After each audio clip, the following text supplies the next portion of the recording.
So the first thing to like define conquest, it's this idea of we're not out here to conquer the world. We're out here to conquer self, right? And it's this idea of the persistent pursuit of your fullest potential. Let me say it again, the persistent pursuit of your fullest potential. The idea of waking up every single morning and conquering yourself is so powerful, and it's so challenging because it requires discipline, it requires consistency, and it requires patience. And in life, a lot of people want the results, but they're not willing to conquer their current level or their current situation, their current demons or their current difficulties or their addictions in order to get to the next level. So as I sat as an entrepreneur, I was like, dude, the problem isn't money. Everybody's like, oh, you gotta get rich. No. You gotta get educated. You gotta conquer your demons. You gotta conquer your problems. You gotta conquer your difficulties.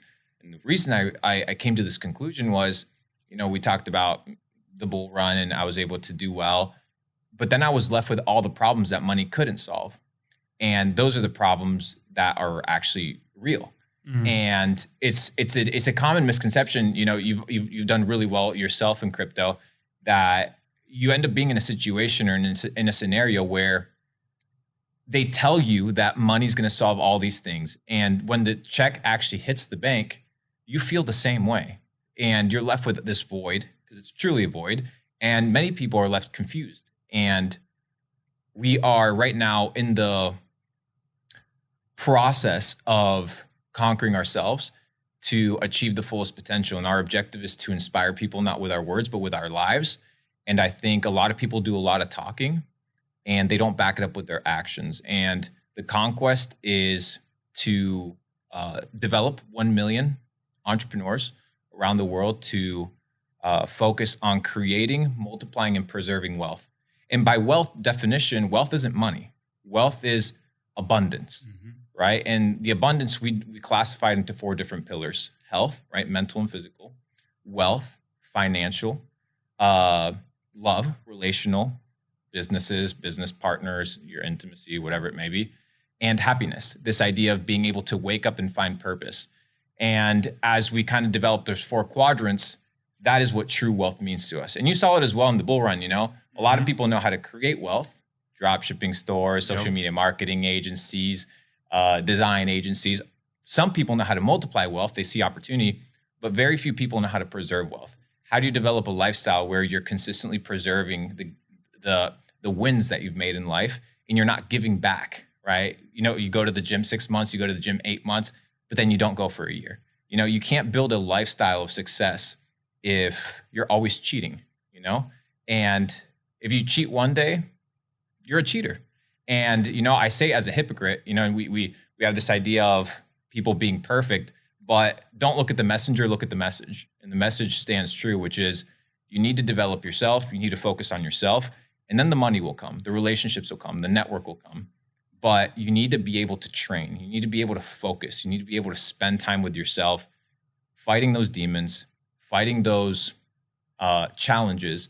And ultimately, that's what's going to lead you to a life of purpose and success. And Nate talks about it really well. He says that your day is divided into 2 sectors, and it's how to conquer your day. We talk about the conquest. You need to be able to conquer every. So this idea of people want to, let's say it's Sunday night, and they're like, well, I'm going to crush Monday morning, but all of the habits on Sunday night are setting them up for failure for Monday morning. So how can you conquer the week? Rest day. How can you conquer the week if you've already sabotaged yourself on Sunday?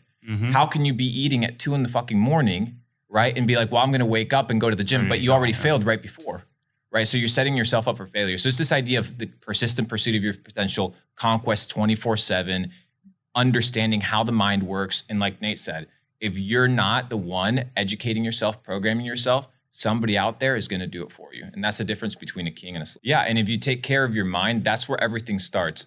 Descartes, like the French say. I say Descartes because I come from a Hispanic country. He says, I think, therefore I am. So if you focus on how you're thinking, how you're processing information, then you can become whatever you want. And especially for all the crypto heads, all the Web3 nerds, and I'm one of them, like people are sipping Mountain Dew 24/7 in the den. Dude, that's not optimized.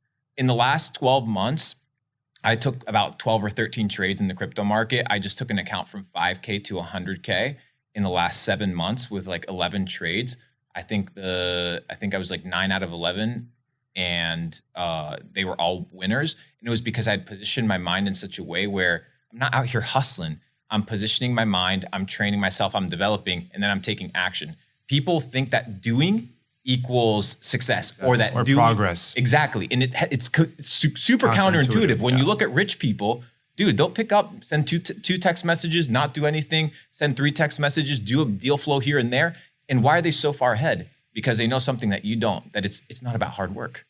It's about how you position your mind, how you think, and how you operate. Why is Jamie Dimon, right, the CEO of JP Morgan, why is he at the age of 27 doing $100 million deals with Warren Buffett, and there's other 27-year-olds that are working at McDonald's? Like, what is the difference? Yeah. There is a massive difference, and it's right here. I think the first step is in becoming humble and realizing that you don't know shit, right? Because when you're humble and you sit down and you're like, why are all these people so far ahead than I am in my same age bracket, and why am I stuck? And it has to do with, first of all, understanding that you don't know anything. Like you truly don't know anything. So you come with a student's mentality. I see people, and I see it not just with myself, but with other influencers. I see it when people comment on YouTube. Their first reaction is to shit on people, or is to be like, oh, this was lucky. Well, what if it wasn't lucky? Mm-hmm. What if you're wrong with that comment? Yeah. What if that person was prepared? And it's this idea that so many times in life, you look at a situation and you try to view it through your lens. But maybe the solution is that you have to educate yourself in a way that other people don't educate themselves. And I say this often is, do you think that the kings or the monarchs or the emperors got the same education that the peasants got? Mm-hmm. Do you think that they ate the same food that the peasants ate? Do you think they hung out in the same circles that the peasants hung out? No, they didn't. So the first step is understanding that the education that you're being fed, right, is going to lead you to an end result. So you have to ask yourself, who's feeding me this information and what is their intent? The second thing is, who's feeding me food and what is their intent? And the third one is, what circles am I being placed in, or am I putting myself in? And what is the intent of the people around me? Because if you can understand the intent of why people are doing what they're doing to you or to themselves or to the environment, you can determine whether you want that for your life or not. That's the first part. The second step is you need to look at the data. If there's an issue with diabetes, for example, in America being one of the leading causes of death, the question has to be, well, why is that taking place, right? If there's so many people addicted to porn, you need to ask yourself, well, why is that the case? If people are getting smashed all day, getting drunk all day, being high all day, you have to ask yourself, well, what's the source? What's the reason? What are they thinking and what is being fed to them? And you want to stay away from that. Food-wise, mental-wise, and then the people around you. Dude, you know it just as much as I do. Most people are like, oh, you know what, bro? I have shitty friends, but they're still my friends, Yeah. Dude, you have to live with yourself for the rest of your life. You have to live with yourself for the rest of your life. You don't have to live with your girl for the rest of your life. You're not going to live with your boys for the rest of your life. So the decisions that you make, you have to be accountable to yourself in the fucking mirror every single day. Because when you're on your deathbed, you can't be out here blaming nobody. It's just you. It's your decisions. And what I realized is that the foundation to everything, success, wealth, everything, is health. Why? Because I can have, let's say, my parents. People talk about family. But if I don't have my health, I can't enjoy my family. But I could do without my family and still have everything else. But if I don't have my health as a base, can't do anything. It's useless. I could have all the money in the world, but if I don't have my base set and established, then I lose. I could have a phenomenal relationship with my girl, right? But if I don't have health as a foundation, there's nothing to build on. And it's this idea that if you're dead, or if you're not operating like Nate said, your CPU is not operating at its full capacity, you're losing. And people need to focus on that. And I say, as I've said it before, it's this idea that when I go and ask these billionaires for advice in Puerto Rico, or I sit down with people worth hundreds and hundreds of millions of dollars, or people that have sold companies, ask them, dude, give me some advice. Focus on your health. Focus on your health. Well, what about money? Shut the fuck up. Focus on health. And then you start realizing that the needs and the wants that the common people have, or the people that are uneducated, is not the same wants and needs that people that have already made it have. So you ask yourself, maybe I just avoid all the bullshit and I go straight to the end goal by surrounding myself with winners, taking the advice of winners, which is focus on your health, focus on your development, focus on yourself. And then about Nikola Tesla. And he's like, well, I heard. I was like, whoa. Information. I was like, well, you don't know anything because you heard, right? Instead of being like, well, based on my research and based off of my education, and this idea that Google is literally going to hand you a bullet point list of truth, ridiculous and stupid assessment that you can make. Oh, well, if it's not in a .gov website, then it must not be true, right? So this idea that truth is in a singular point or in a singular location is not real. Truth is all over the place. And truth is a compilation of data sets and information that you're going to acquire by spending time intentionally searching for it.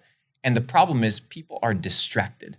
They're distracted by noise. They're distracted by current events. Dude, anytime stuff happens on social media, first, let's say it was COVID, then it was the Ukraine, then it was Johnny Depp, then it was Kanye. In people's minds, they're not even thinking about COVID anymore, bro. They're not even thinking about Johnny Depp. They're on to the next motherfucker. They're being like programmed 24/7 and they're being pushed back and forth, back and forth, back and forth. Why? Because the most important, most powerful currency in the world is not even attention. It's energy. It's energy. And it's what are you giving your energy to? Are you giving it to some motherfucker out there? Right? Or are you focusing that energy on developing yourself? So many people are distracted with garbage, distracted with noise, distracted with poor relationships. And then they look at their life and they're like, what's wrong? You're what's wrong.